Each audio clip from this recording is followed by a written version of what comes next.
Béat Hashem, on va continuer. On s'est arrêté dans le Sefer Began Shalom. On va finir, si Dieu veut, le chapitre sur la première place qu'on a donnée à la femme. Donc, on va voir un point très intéressant. C'est que la femme, comment il appelle le Rav Arush, il dit c'est le tzaddik nistar de la maison. C'est le juste caché. En réalité, c'est qui? C'est la femme.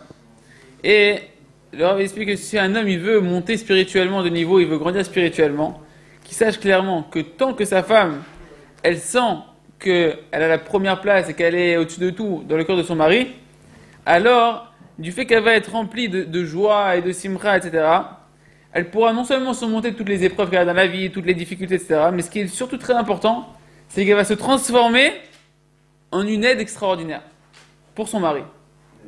Au niveau spirituel et au niveau matériel, mais surtout au niveau spirituel.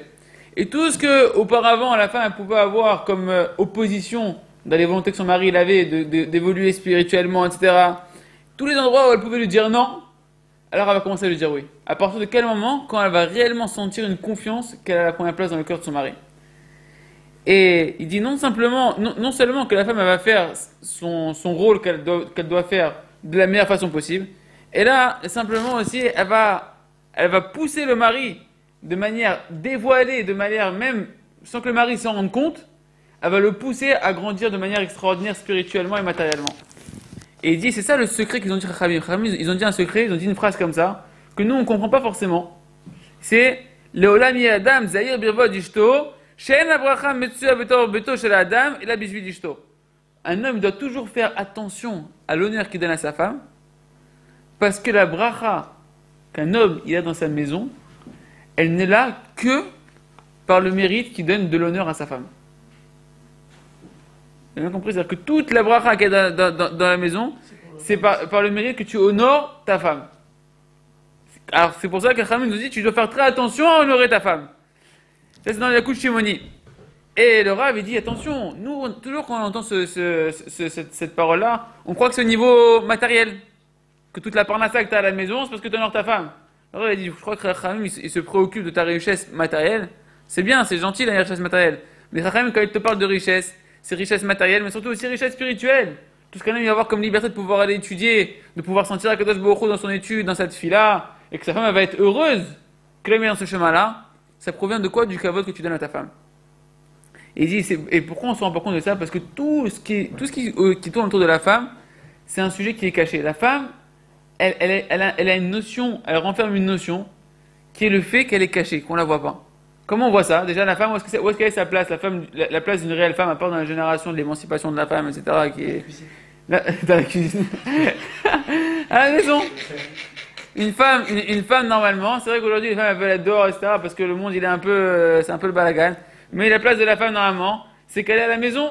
Normalement, la place de la femme, c'est qu'elle est pas comme on voit aujourd'hui dans toutes les affiches, mais que la femme normalement elle doit être sniout, snoa. La femme elle est comme ça. Comment tu travailles avec ça? Aujourd'hui la femme elle est comme ça. Aujourd'hui la femme elle est comme ça. Et c'est ce qu'on a dit. 10% ou 20%. Faut faire Khazara. Non mais d'accord. Faut faire Khazara. Ouais. C'est ce qu'on a dit, c'est à nous de travailler. La femme elle est comme ça parce que l'homme aujourd'hui il est complètement centré sur ces choses-là. Hein? C'est le travail qu'on est là. On est là pour aucun autre travail que celui-là.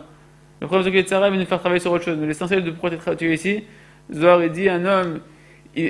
On est là pourquoi? On est là pour travailler sur les Tzara. Tout ce que Hachem nous a mis dans ce monde, c'est pour se rapprocher de lui à travers les Tzara. Et le Zohar il dit que l'essentiel du Tzara, c'est sur la débauche. Donc c'est là que dans ce monde-là, pourquoi? Pour travailler sur la débauche. Préserver tes yeux, préserver ton esprit. Et comme l'homme aujourd'hui, il est très loin de ce travail-là, et même dans l'Olam Torah, c'est pas la chose sur laquelle on va travailler le plus. Alors, forcément, les femmes qui sont le reflet de l'homme, à ce niveau-là aussi, elles sont comme elles sont. D'accord? Et donc, il dit voilà, donc le sujet de la femme, c'est que normalement, dans sa nature profonde, la femme, elle est tout ce qui est de renfermé, tout ce qui est caché. Elle devrait être elle est à la maison. Elle est recouverte de plein de vêtements. Une femme, elle est toujours normalement très recouverte de vêtements. Lorsqu'elle a un enfant, où est-ce qu'il est l'enfant? Il est dans le ventre. Hein? Quand le mari réussit, alors que la femme, elle l'a soutenu, elle l'a aidé, etc., elle l'a encouragé. On dit toujours derrière un grand homme, il se cache une grande femme. Mais il se cache une grande femme. Parce qu'on la voit pas, la femme. Tous les honneurs reviennent au mari. Alors que pourtant, c'est la femme qui l'a poussé, qui lui a dit, vas-y, tu vas y arriver, il faut que tu fasses ça, il faut que tu travailles, on a besoin de ça à la maison. Le mari, sinon, il sera en train de dormir, en train de se la faire avec ses copains. Et la femme, elle lui dit, vas-y, mais non, on a besoin, il y a les enfants, il y a un truc. Alors le mari, il a des forces, il a des couronnes, d'où ça vient? Ça vient de la femme. Et la femme, on la voit pas. Tout ça, on la voit pas. D'accord? Et on se rend pas compte d'où elle vient toute la force et la gloire du mari. Et comme ils ont dit, Khamim, Kol Gvuda, Batmeler Pnima. Toute la gloire, tout le kavod de la princesse, il est à l'intérieur. C'est quoi à l'intérieur? C'est tout ça, c'est caché. Et le Rav, il dit, sache que bien que tu te rends pas compte, et que tu as l'impression que toute l'abondance que tu as, spirituelle et matérielle, tu as l'impression que ça provient de tes propres actions. L'homme, il a l'impression que ça provient de ses propres actions, que sa réussite, elle provient de ses efforts, de ses actions à lui, qu'elle dépend de tout ce qu'il va faire, qu'il sache qu'en réalité, de manière cachée, tout provient de la femme. Et de combien la femme, elle est heureuse et épanouie. Et que toute la bracha de l'homme, elle provient réellement de la femme. Elle ne provient pas de combien il fait. Que ce qu'il fait, ça marche, c'est parce que la femme, elle est heureuse, elle est épanouie. La bracha, elle vient par là. Tout ça provient de l'âme de la femme. Et par le fait qu'un homme, il va honorer sa femme, alors il attire sur lui une bracha, qu'il n'y a rien dans le monde qui peut égaler cette bracha-là que la femme va lui amener. Parce que c'est elle qui est la source de la bracha.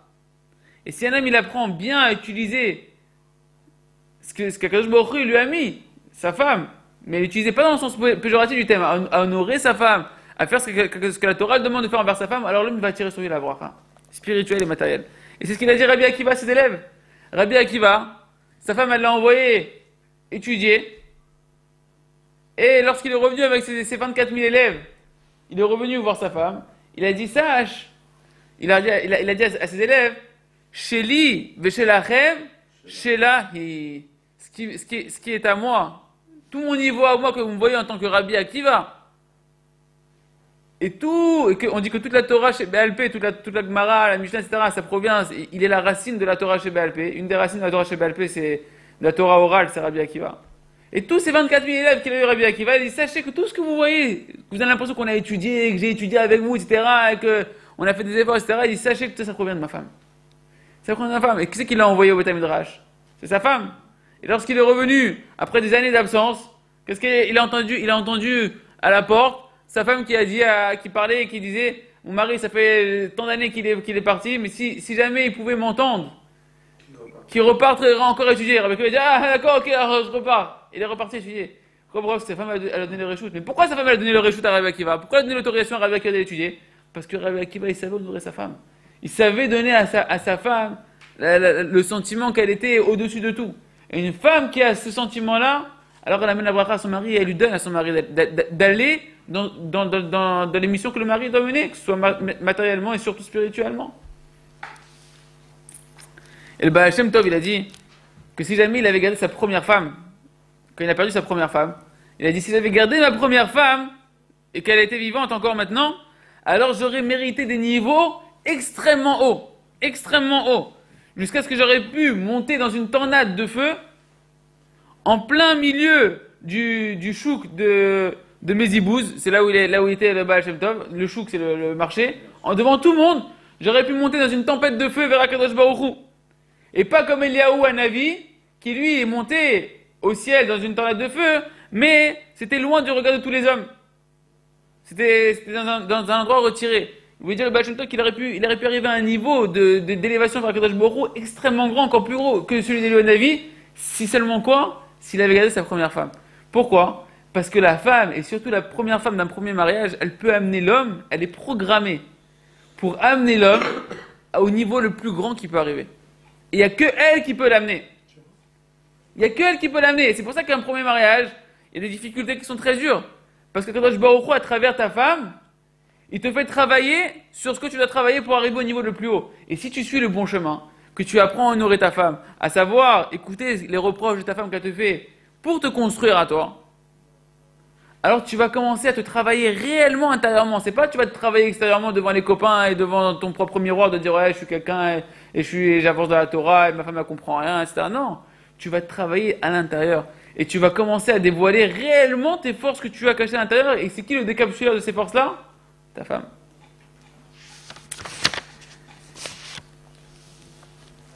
Et on va voir un exemple, un cas type qui est très important de connaître, qui est lorsque le mari doit se rendre quelque part. Tu dois te rendre quelque part, un endroit qui est important. Que tu dois aller un jour de Torah, tu dois faire un voyage, tu dois aller pèleriner un tzaddik, peu importe. Tu dois aller à un voyage d'affaires, tu dois aller à un rendez-vous d'affaires, un rendez-vous, même un rendez-vous de maintenant. Et ta femme, elle veut pas. Ta femme, elle dit non. Elle dit, moi, je veux pas, tu vas. Comment tu réagis?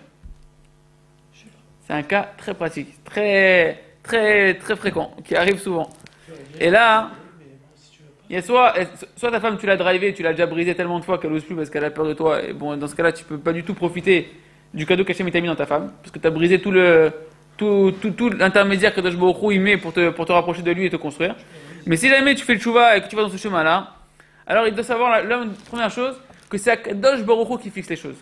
Que c'est Hachem, c'est pas sa femme qui fixe. Est-ce qu'il doit aller, est-ce qu'il va aller ou est-ce qu'il va pas aller dans l'endroit où il veut aller, même si c'est un endroit spirituel, même si c'est pour un travail spirituel. C'est pas la femme qui décide, c'est Hachem qui décide. Et donc à ce moment-là, l'homme il doit annuler sa volonté à la volonté d'Akadosh Baruch Hu qui est en train de s'habiller à travers sa femme. Et il doit dire à sa femme, t'inquiète pas ma chérie, c'est toi qui décides. Bien qu'au fond de lui, il veut continuer à aller dans l'endroit où il veut aller. Parce qu'il sait que c'est la volonté d'Akadosh Baruch Hu, mais il doit dire, c'est toi qui décides.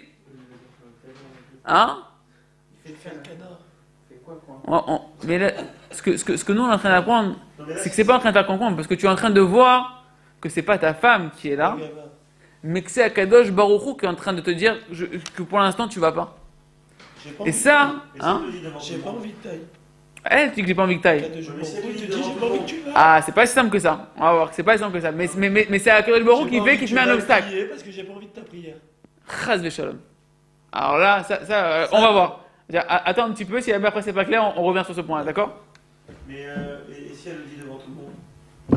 Adraba, Rabbi Nachman il a dit, enseignement 6 du Likutei Moharan, aujourd'hui, jusqu'à la venue du Mashiach, l'essentiel de la Tchouva, c'est quoi? C'est pas j'ai fauté, je regrette, je demande pardon, bien qu'il faut le faire. Il faut le faire. Mais Rabbi Nachman il a dit, aujourd'hui, l'essentiel de la Tchouva d'un homme, c'est quoi? C'est qu'on lui fasse honte. Pas devant tout le monde, mais rien qu'on te fasse. À plus forte c'est devant tout le monde, mais qu'on te fasse honte.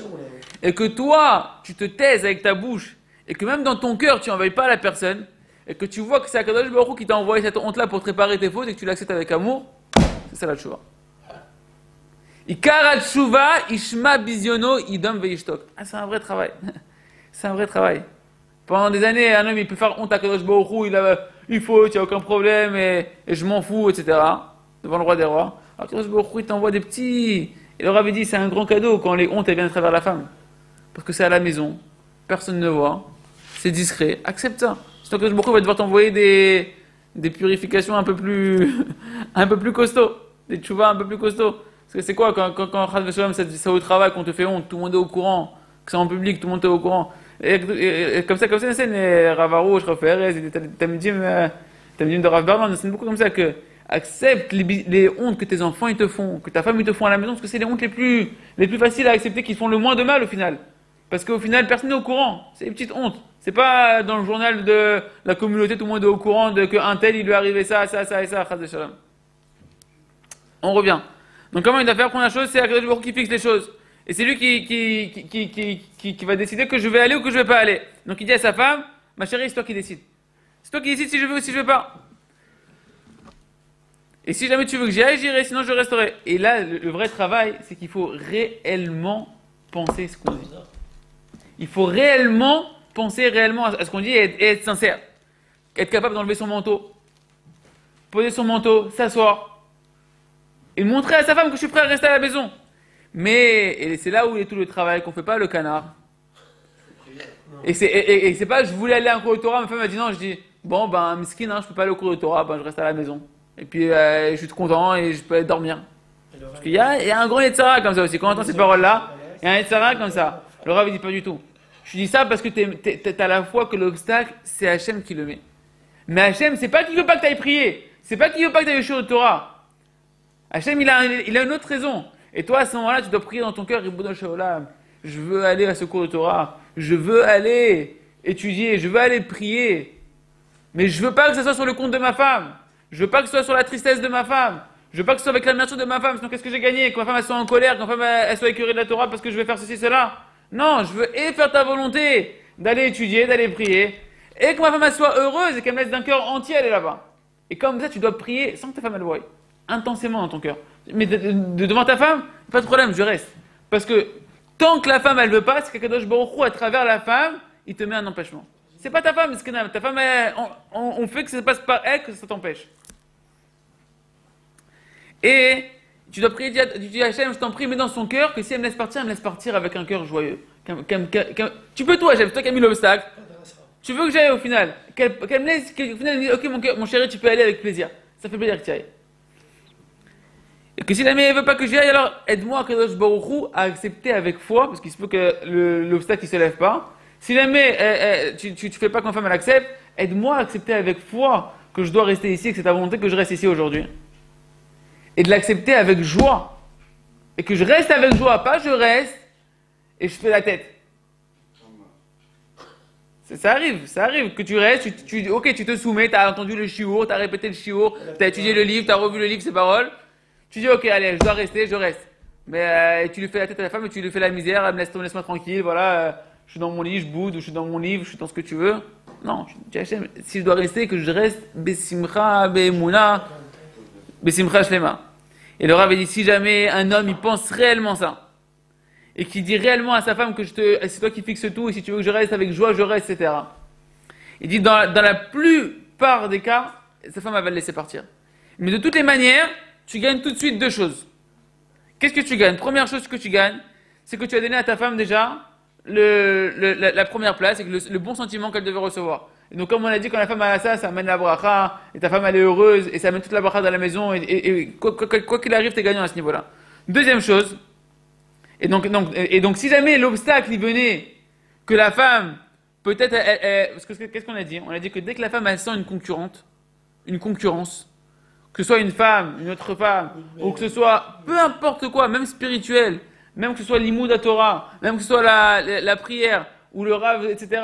Si elle sent que ça a une première place devant elle, ça lui met une opposition à ça. Donc si jamais ta femme elle te laissait pas partir, parce que justement elle sentait que toi, elle, tu l'as reléguée à la deuxième place, et que cette chose-là c'était plus important qu'elle, et que tu n'en as rien à faire d'elle, et que ce qui t'intéresse ton cours de Torah, et elle, tu t'en fous. Maintenant que tu lui montres sincèrement que tu veux rester avec celle qui a la première place, alors c'est, au fond d'elle, elle dit c'est bon. Au fond d'elle, elle va dire c'est bon. C'est moi, je suis tranquille, je suis pas en concurrence avec ces choses-là, tu peux y aller. Deuxième chose que tu gagnes, quand tu t'annules à la volonté de ta femme, c'est qu'à ce moment-là, en réalité, tu es en train de t'annuler à la volonté d'Akadosh Baruch Hu. Quand tu t'annules à la volonté de ta femme parce que ta femme elle t'empêche, tu es en train de t'annuler à la volonté d'Akadosh Baruch Hu. Et très souvent, c'est exactement ce qui fait que Kadosh Baruch Hu, il était en train de l'empêcher. Pourquoi? Parce que Kadosh Baruch Hu, il voulait travailler l'homme sur le fait qu'il se soumette à sa volonté, qu'il se soumette à la Hashgacha, à la providence divine, de travailler, de voir que, d'être capable de dire Kadosh Baruch Hu, si tu veux comme ça, alors je fais comme ça. C'est toi qui diriges tout dans le monde. Si jamais tu as fait que je veux que ce moment-là, je peux pas aller, c'est que tu veux pas que j'aille. Et Hachem, il te met à l'exercice de voir est-ce que tu vas te soumettre à sa volonté, est-ce que tu vas voir la main d'Akadosh Baruch Hu, même dans ces détails-là. Et le fait que maintenant tu te soumets à Akadosh Baruch Hu, que tu dis à Akadosh Baruch Hu, ok, je m'amène que même cette chose-là, ça vient de toi. Cet empêchement-là, il vient de toi. Et que tu te soumets à Akadosh Baruch Hu, alors Akadosh Baruch Hu, il te laisse partir. Parce que tu as réussi l'exercice, tu t'es soumis à sa volonté, alors maintenant tu peux aller étudier, tu peux aller prier, tu peux faire ce que tu voulais faire. Et comme c'est marqué, lorsqu'un homme, batel retzoncha mipnei retzono, annule ta volonté devant la volonté d'Akadosh Baruch Hu, afin que Kadosh Baruch Hu, il annule la volonté des autres à ta volonté. Lorsqu'un homme il annule sa volonté à la volonté d'Akadosh Baruch Hu, Kadosh Baruch Hu il annule la volonté de tous les autres à sa volonté. Si tu annules la volonté d'Hachem à ce moment-là, Kadosh Baruch Hu il va annuler même la volonté de ta femme, etc. Tout le monde va se plier à ta volonté, tu pourras aller au cours. Ou aller où tu veux aller. Et il dit, si malgré tout, donc tu as fait deux choses. Tu t'es annulé à la volonté de ta femme, tu as éliminé la première hypothèse que ça pouvait être l'obstacle, ça pouvait être le fait que ta femme soit en concurrence. Ça, tu as gagné, ça, tu l'as éliminé. Maintenant, si jamais l'obstacle il venait du fait que c'était parce que Hachem il voulait que tu te soumettes à sa volonté à lui, tu l'as fait, c'est éliminé. Si jamais, encore malgré tout, tu n'arrives pas à aller où tu veux aller, tu as encore l'obstacle, il est encore là, d'où ça peut venir? Le Rav il dit, c'est que certainement que Kadosh Baruch Hu il veut que tu fasses tes chouvas. Que si jamais on ne te laisse pas aller où tu veux aller, c'est que Kadosh Baruch Hu il attend de toi que tu fasses une introspection et que tu as des avérotes, des choses que tu as pu faire, qui t'empêchent d'aller là-bas. Et que, à ce moment-là, quand ta femme, elle t'empêche, non seulement tu pries qu'il te laisse aller et que ta femme, elle soit bessimcha, que tu as, etc. Et si jamais tu vois que ça bloque toujours, alors que tu commences à faire Shuvah Hashem, montre-moi qu'est-ce que j'ai pu faire qui fait que, que ça m'empêche d'aller là où je veux aller. Et commencer à scruter ses actions. Parce que si jamais tu t'es donné le bon sentiment à ta femme et que tu t'es donné la montée d'Akadosh Baruch Hu, alors c'est sûr que ça provient d'un manque de tes shuvah et que c'est ta avéros qui t'empêche. Alors à ce moment-là, tu fais tes filas, tu pries à Akadosh Baruch Hu et tu fais tes shuvah. Et si malgré tout, tu vois que l'obstacle ne s'enlève toujours pas, alors tu dois rester bessimcha, t'annuler la montée d'Akadosh Baruch Hu et rester bessimcha à la maison. Rester bessimcha à la maison. Et être bessimcha, et dire comme ça Akadosh Baruch Hu tu veux que je prie encore, que je veuille encore plus aller au cours. Et je prie à la maison, je fais mon shura à la maison, j'annule mon rendez-vous d'affaires. Attention, si on parle au niveau spirituel, c'est pas même matériel. Si jamais tu es prêt à annuler un shiur de Torah ou un limud de Torah, ou à le faire à la maison pour pas aller, etc., ou annuler une prière betsibour en communauté, la faire seul à la maison, à plus forte raison que tu dois être capable d'annuler un rendez-vous d'affaires et un rendez-vous d'un business ou d'une rencontre avec des amis. C'est évident. Si on te dit qu'il faut t'annuler même pour de la spiritualité, que pour de la matérialité, tu dois te soumettre. Hein? Même pour la Coupe du Monde. Pas chute. Et il y a une histoire comme ça que le Rabbi l'amène avec le Rabbi Mirostov Zatzal. Le Rabbi Mirostov, une fois, il a demandé à ses talmidim, venez, on va faire, je vous demande pour la fête de Sukkot. Pour la fête de Sukkot, on va faire un grand tikkun. Vous allez venir avec moi. On va aller dans une ville qui est en dehors qui est éloignée de la ville. Et dans une ville qui se trouve à l'est de la Pologne. Et là-bas, vous devez y aller. Quoi qu'il arrive avec moi à Sukkot, peu importe les obstacles qui vont se mettre devant vous, il faut que vous veniez avec moi dans cette ville là-bas pour passer les fêtes de Sukkot. Seul. Sans la femme, sans les enfants, rien. Et dans les talmidim du Rav, il y avait un jeune talmid ça faisait pas longtemps qu'il s'était rapproché du Rav, qui était dans le feu de la tchouva, le feu de voir sa Kadosh Baruch Hu. Et il a dit à sa femme, voilà, cette année chérie, sache que pour Sukkot, je suis pas là. Le rabbi m'a demandé d'aller, le rabbi de Rostov, il m'a demandé d'aller avec lui faire un grand tikkun, une grande réparation à Sukkot. Je te laisse pour Sukkot. Ok? Elle m'a dit non, pas du tout. Du quoi, pas du tout? Il dit, le rabbi l'a dit, c'est tout. Il y a pas, le rabbi, c'est le rabbi. Le rabbi, c'est comme Hachem, laisse tomber. C'est pareil pour Rosh Hashanah si on va aller à Ouman. Moi, cette histoire, quand je l'ai lu, j'ai dit, c'est l'histoire, c'est le camouflage de Rosh Hashanah à Ouman. C'est exactement pareil. Alors, écoute l'histoire, la suite. Qu'est-ce qu'il a fait le Talmid? En grand Talmid, non, il a dit, tu veux ou tu veux pas, j'y vais. Il est parti. Il va faire son tikkun avec son rabbi. Il revient. Sa femme, bien sûr, a été amère, pendant la fête de Sukkot, elle a passé une fête, c'était un enfer, etc. Il revient, et sa femme a lui fait la tête. Il passe une année, catastrophe. Sa femme commence à plus vouloir aller au mikvé, que la misère. Et il sait plus quoi faire. Il dit, comment je vais faire? L'année prochaine, le rabbi va me demander encore la même chose. Et je vais devoir encore aller. Et en plus, je sais que si le rabbi me demande ça, mon rabbi me demande ça, c'est que c'est entre Kadosh Baruch Hu. Donc Kadosh Baruch Hu, il veut que j'aille. Et d'un côté, je vois que ma femme, ça l'a détruit, et elle me fait la misère. Qu'est-ce que je vais faire? Et si déjà elle est en colère maintenant, qu'est-ce que ça va être quand je lui dis à des années que je retourne, elle va devenir folle. D'accord? Et il ne savait plus quoi faire. Mais Kadosh Baruch Hu, il a pris miséricorde sur cet élève-là. Et il lui a envoyé Rabbi Shlomo Hirsch, qui était un de ses maîtres dans sa jeunesse. Et Rabbi Shlomo Hirsch, quand il l'a rencontré, il a dit comment ça va, etc. Et ce Talmid-là, il a commencé à ouvrir son cœur à Rabbi Shlomo Hirsch. Et il lui raconte l'histoire. Qu'est-ce qui s'est passé avec sa femme, qu'il est parti contre sa volonté, que sa femme maintenant, et il ne sait pas comment faire pour l'année prochaine, etc. Qu'est-ce qu'il lui a dit le Rabbi? Il a dit, sache mon fils, que c'est pas du tout le chemin. Tu t'y prends vraiment à l'envers. Il dit, lorsque ton maître, il t'a dit de voyager coûte que coûte dans la ville de la ville pour faire le tikkun de Sukkot, il a dit, tu crois qu'il voulait que tu fasses ça sur le compte du Shalom Bayit? Est-ce que tu crois qu'il voulait que tu viennes faire une réparation spirituelle pour Sukkot, en détruisant ton Shalom Bayit? Bah d'ailleurs que non. Ton maître, il voulait que, tu es Shalom Bayit, et que tu viennes avec lui. Que tu sois Chacham, et que tu trouves comment faire pour avoir Shalom Bayit, et venir, mais pas que tu viennes sur le compte de ton Shalom Bayit, Chas de Shalom. Et le Talmud il a dit, mais moi, je voulais faire mes Sirut Nefesh, je voulais faire, peu importe, je suis prêt à donner mon âme pour faire ce qu'il fait le Rabbi. Et il a dit, sache que c'est pas mes Sirut Nefesh, c'est de la bêtise. C'est pas mes Sirut Nefesh, ce genre de choses, c'est de la bêtise totale. Il lui dit, maintenant, il lui dit, écoute la voix de ton maître, qui t'a éduqué dans ta jeunesse, et écoute c'est quoi le chemin. Dis à ta femme que tu as fait une grosse bêtise la première année. Va voir ta femme. Il dit, si tu veux pouvoir voyager cette année avec ta femme, va voir ta femme, et dis-lui que tu reconnais que tu as fait une grosse erreur. Que la première année, quand tu as été sans son accord, c'était une grosse erreur, et que tes amis t'ont monté un peu la tête, et qui t'ont dit qu'il faut y aller quoi qu'il arrive, etc., et qui t'ont monté la tête et que tu as fait une bêtise, et que tu regrettes, et que cette année, quoi qu'il arrive, tu partiras pas sans son accord. Il dit, et donne-lui ton passeport, donne-lui tout tes... donne-lui tout, tu lui montres, tu lui dis, je prendrai rien du tout si tu veux pas que je parte. Et tu lui penses très sincèrement à ça. Et il dit ça, il dit que tu es la plus importante à mes yeux, qu'il n'y a rien qui est plus important, tu es plus important que tout le voyage, tu es important que plus que ce que le Rabbi a dit, c'est toi qui passes avant tout. Et donne-lui réellement ce sentiment qu'elle passe avant tout.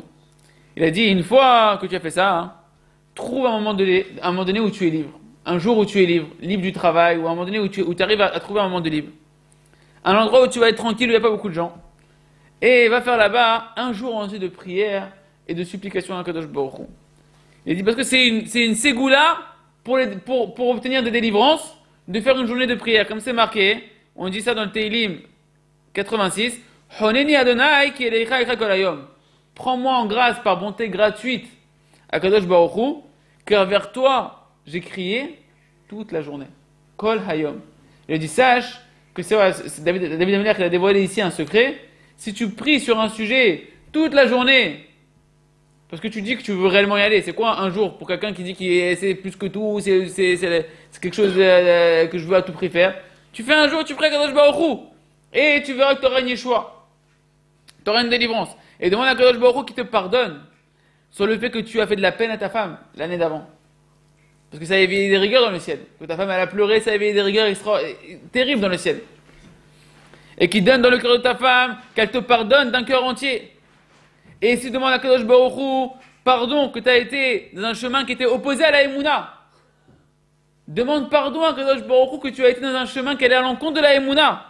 Et que tu as voulu faire la volonté de ton maître, d'aller faire le tikkun à Sukkot, Bekochi votem yadi, avec le principe qui va à l'encontre de la foi, qui est l'opposé de la foi, qui est c'est mon bras et la puissance de ma main qui m'a valu cette victoire-là. Que tu as voulu réussir sans demander à Kadosh Baruch Hu.